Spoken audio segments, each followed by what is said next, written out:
NCERT class 9th scienceல இருந்து emotion around டாபிக்ல இருந்து exercise 9th sum பண்ணலாம் பாருங்க. A car starts from rest and accelerates uniformly to 20 meter per second in 5 seconds.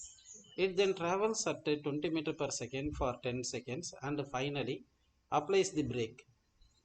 It stops in 6 seconds. Find the total distance traveled என்றது. First என்ன பண்ணோம்னா initially 0 ரெஸ்ட்ல இருந்து start ஆகுதுன்னு வச்சுக்கலாம். டைம் டேக் போட்டு 0ல இப்படியே ட்ராவல் ஆகுது 5 செகண்ட் வரைக்கும் ட்ராவல் ஆகுது. 5 செகண்டுக்கு வரும்போது வெலாசிட்டி எவ்வளோ இருக்குன்னா 20 மீட்டர் பர் செகண்ட் வந்திருக்கு. அடுத்து இந்த 20 metre per second velocity further ஒரு 10 செகண்ட், அதாவது 5 to 15ன்னா இந்த டைம் வந்து 10 செகண்ட். 10 செகண்டுக்கு வந்து கான்ஸ்டன்ட் வெலாசிட்டியில் ட்ராவல் ஆகிருக்கு, அதாவது 20 மீட்டர் பர் செகண்ட்லேயே ட்ராவல் ஆகிருக்கு. அதுக்கப்புறம் என்ன இருக்குது, ரிட்டார்ட் ஆயிருக்கு. And applies the brake and stops in 6 second சொல்லியிருக்காங்க. அப்போ 6 செகண்டுக்கு வந்து ஃபைனல் வெலாசிட்டி 0 ஆயிருக்கு. இது ஃபைனலாக 6 செகண்ட்னா 21 செகண்ட் போட்டோம்னா இது வந்து 6 செகண்ட் வரும். ஓகேங்களா? ஓகே. இப்போ ஒவ்வொரு கேஸில் நமக்கு என்ன பண்ணணும், டிஸ்டன்ஸ் ட்ராவல் பண்ணணும். ஃபர்ஸ்ட் கேஸில் டிஸ்டன்ஸ் S1, செகண்ட் கேஸில் டிஸ்டன்ஸ் S2, தேர்ட் கேஸில் டிஸ்டன்ஸ் S3. அப்போ ஃபஸ்ட்டு கேஸில் டிஸ்டன்ஸை கண்டுபிடிக்கலாம் பாருங்கள். இப்போ ஃபைனல் வெலாசிட்டி 20 இருக்குது, இனிஷியல் வெலாசிட்டி 0 இருக்குது. அப்போ வந்து ஆக்சலரேஷன் ஈக்குவல் என்னது, final velocity minus initial velocity divide by time வந்து 5 செகண்ட். அப்படி போட்டிங்கன்னா 20/5 எவ்வளோ வருது, 4 வருது. ஓகேங்களா? இப்போ டிஸ்டன்ஸ் ட்ராவலுக்கு என்ன ஃபார்முலா, UT + ½ AT ஸ்கொயர். அப்போ UT + ½ AT ஸ்கொயர் போட்டிங்கன்னா U வந்து எவ்வளோ வந்துருக்கு, 0 ப்ளஸ் டைம் தேவையில்ல, ½ இன்ட்டு A வந்து எவ்வளோ 4 இன்ட்டு A வந்து 4, டைம் வந்து 5 ஸ்கொயர். அப்போது 5 ஸ்கொயர்னு போட்டுருங்க.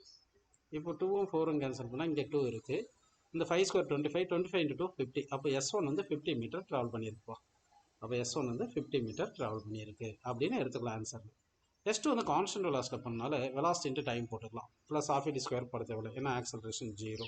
அப்போ வெலாசிட்டி எவ்வளோ வெலாசிட்டி போயிருக்கு, 20ல் போயிருக்கு. 20ன்னு போட்டு இங்கே டைம் எவ்வளோ, டைம் 10 செகண்ட் தான், 10 செகண்ட் போட்டுக்கலாம். அப்போ 20 × 10 எவ்வளோ வருதுன்னு சொல்லுங்கள், 200 மீட்டர். 200 மீட்டர் ட்ராவல் பண்ணியிருக்கு.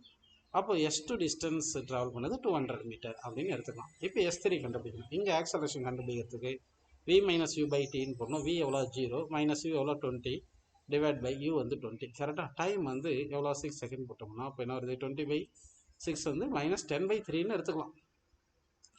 இப்போ டிஸ்டன்ஸ் ட்ராவல் என்ன ஃபார்முலா போடணும், UT + ½ AT ஸ்கொயர் போடணும். அப்போ UT + ½ AT ஸ்கொயர் போட்டிங்கன்னா U எவ்வளோ 20 இருக்கா, 20 இன்ட்டு T. T வந்து எவ்வளோ 6 செகண்ட் மைனஸ் ½ இன்ட்டு A வந்து எவ்வளோ 10/3 இன்ட்டு T ஸ்கொயர். T வந்து எவ்வளோ 6 ஸ்கொயர், 6 இன்ட்டு 6ன்னு போட்டுக்கணும். ஒரு 6 ஒரு 3யும் ஒரு 2வும் கேன்சல் பண்ணிடலாம். 10 இன்ட்டு 6 60 வரும், -60 போட்டுங்க. இங்கே 20 இன்ட்டு 6 120, 120ல் 60 போனால் 16 வருது. அப்போ S3 வந்து 60 மீட்டர் ட்ராவல் பண்ணியிருக்கு.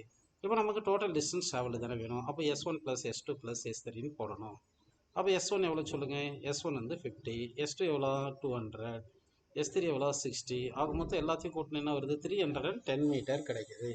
ஸோ இப்போ டிஸ்டன்ஸ் ட்ராவல் எவ்வளோன்னு கேட்டால் 310 மீட்டர் அப்படின்னு ஆன்சரில் எடுத்துக்கலாம்.